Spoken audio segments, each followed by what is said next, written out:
Hello friends, আজ আমি তোমাদের সাথে কুন্দুলি ভাজা রেসিপি শেয়ার করব। তোমরা অনেকেই ভাবছো কুন্দুলি কী জিনিস, অনেকে চেনো না, আবার অনেকে চেনো। তো দেখিয়ে দিচ্ছি তোমাদেরকে কুন্দুলি কী জিনিস। তো ফ্রেন্ডস, কুন্দুলিকে দেখতে এমন পটলের মতো হয়, অনেকে খায় আবার অনেকে খায়ও না এগুলি। তো চলো আজকে তোমাদেরকে রান্না করে দেখাচ্ছি এটা কীভাবে রান্না করে। তো ফ্রেন্ডস, কুন্দুলি ভাজির জন্য আমি এখানে কুন্দুলিগুলিকে লম্বা লম্বা করে কেটে নিয়েছি।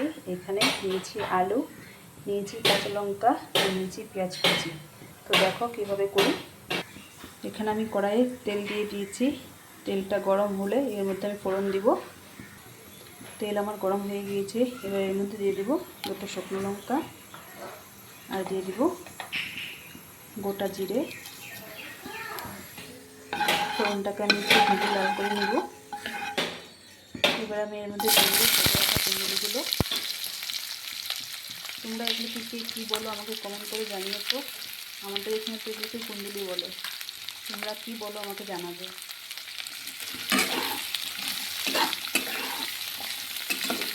কুন্দুলিগুলোকে আমি একটু ভেজে নেব।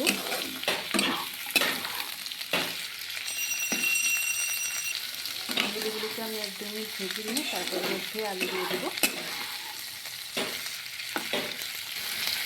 কুন্দুলিগুলোকে আমি একদমই ভেজে নিয়েছি। এবার এর মধ্যে কেটে রাখা আলু দিয়ে দেবো।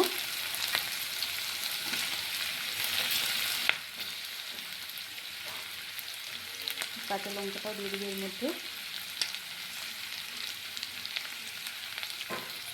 এবার আলু আর কুন্দুলিটাকে আরও কিছুক্ষণ ভেজে নেব। আলু আর কুন্দুলিটাকে আমি কিছুক্ষণ ভেজে নিয়েছি। এবার এর মধ্যে ফুটানো পেঁয়াজ দিয়ে দেবো।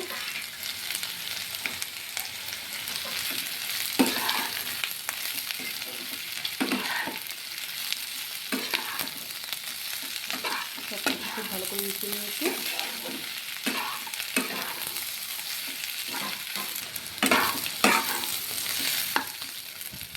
এবার আমি এর মধ্যে বাকি মশলাগুলো দিয়ে দিব। দিয়ে দেবো হলুদ গুঁড়ো, লঙ্কা গুঁড়ো, জিরে গুঁড়ো, ধনে গুঁড়ো, আর দিয়ে দিব নুন।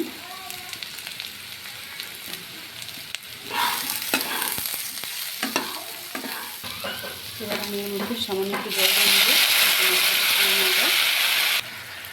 এবার আমি এটাকে 2-4 মিনিটের জন্য ঢাকা দিয়ে দিব। এতে করে আলু আর কুমড়োগুলো ভালো করে সিদ্ধ হয়ে যাবে। এবার আমি ঢাকাটা খুলে দেখব আমার ভাজাটা কেমন হয়েছে।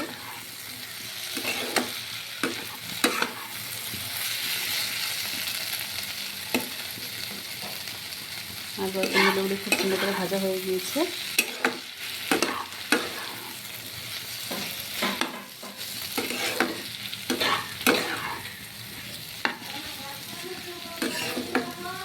তো ফ্রেন্ডস, আমার কুন্দুলি ভাজা রেডি। আমি এবার এটাকে নামিয়ে নিব। তোমাদের যদি আমার এই রেসিপিটি ভালো লেগে থাকে তাহলে আমার চ্যানেলটিকে সাবস্ক্রাইব করে দিও। টাটা।